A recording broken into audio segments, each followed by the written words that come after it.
There is a concept in economics called the bifurcation of reality. It happens when a country's official numbers look great, but its people feel like they're drowning.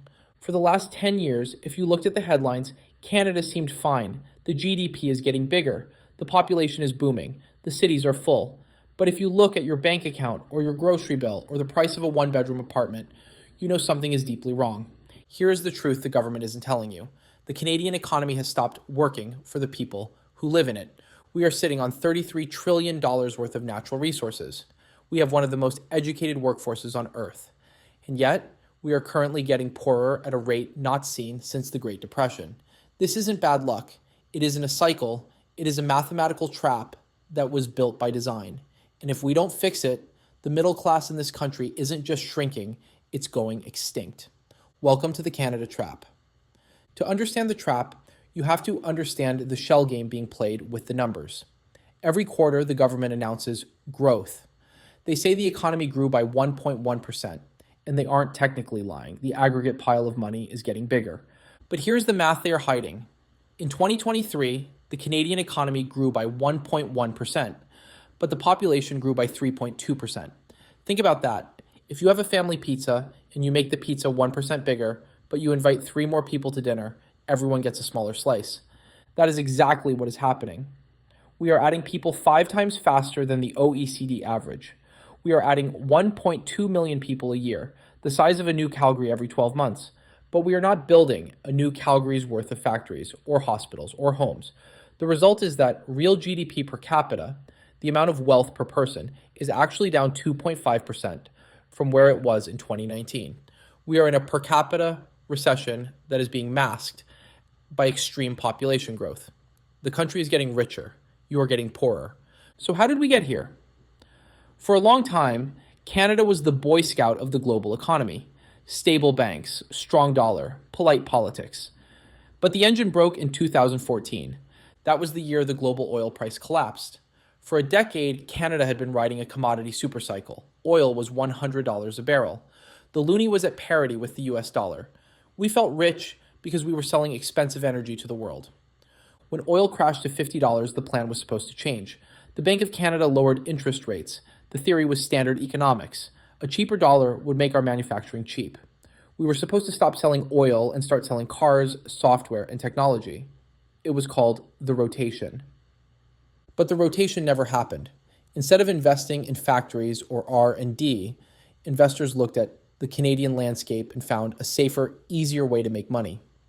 They didn't build businesses. They bought houses. This brings us to the mechanism that is eating the Canadian economy alive, the real estate cannibal. In a healthy economy, banks lend money to businesses to buy machines, hire workers, and invent new products. In Canada, banks lend money to people to buy existing houses from other people. From 2014 to 2021, investment in housing cannibalized the capital that should have gone to the productive economy. By 2021, housing investment was over 34% of our total investment pie. In the US, it was only 18%. We created a feedback loop. Banks love mortgages because they are safe and insured by the government, so they pump credit into housing. This drives up land prices. High land prices drive up the cost of doing business. If you want to open a software startup in Toronto or Vancouver, your biggest cost isn't your servers, it's the rent for your office and the salaries you have to pay your staff just so they can afford a shoebox condo. We have turned our entire economy into a scheme to service the value of land, rather than the value of labor. This obsession with real estate has led to a disaster that economists call capital shallowing. It sounds technical, but it's actually very simple. Imagine a coffee shop with 1 espresso machine and 2 baristas. They are productive. Now imagine you hire 2 more baristas, but you don't buy another machine. Suddenly, 4 people are fighting over 1 machine. They are bumping into each other. Productivity per person drops. That is Canada right now. Because businesses haven't been investing, the capital stock, the machinery, software, and tools available to workers is actually shrinking relative to the number of people. The data is brutal. By 2025, for every dollar of a new capital a US worker gets to improve their job, a Canadian worker gets only 55 cents. While American companies were buying AI, cloud computing, and robotics, Canadian companies were sitting on cash or buying real estate. The result? A Canadian worker is now significantly less productive than an American worker. Not because they are lazy, but because they have been given worse tools. This lack of investment has created a chasm between us and the United States. We used to be peers. In the 1980s, the average Canadian and American had roughly the same standard of living. Today, the US has rocketed ahead. The average American worker now generates 40% more economic value per hour than a Canadian worker, and that value shows up in their paychecks.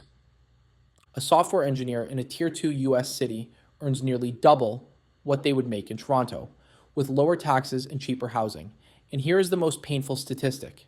If you take away Alberta, our only remaining productive powerhouse, the GDP per capita of Ontario and Quebec is now comparable to Alabama and Mississippi. We like to look down on the American South. We think we are more sophisticated, but economically, we are the poor cousins, and the gap is getting wider every single day.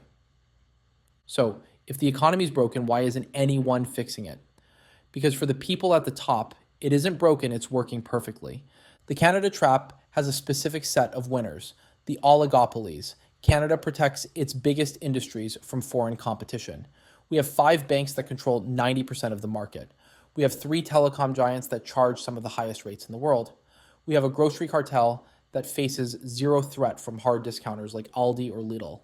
These companies don't need to innovate, they don't need to invest in productivity, they just need to extract rent. And the government? They are addicted to the revenue. High immigration pumps up GDP numbers, masking the failure. The housing market pumps up tax revenue. They have chosen a path of easy growth, adding bodies and blowing up asset bubbles, instead of the hard work of actual innovation. The tragedy of the Canada Trap is not that we lack potential, it is that we are squandering it. We are driving our best and brightest young people south of the border, subsidizing the US economy with our talent. We are turning a nation of producers into a nation of landlords and renters.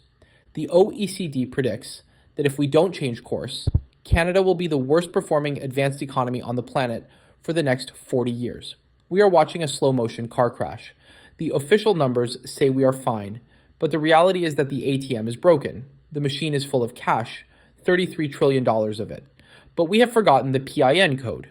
And until we decide to stop investing in houses and start investing in ourselves, the trap will remain closed.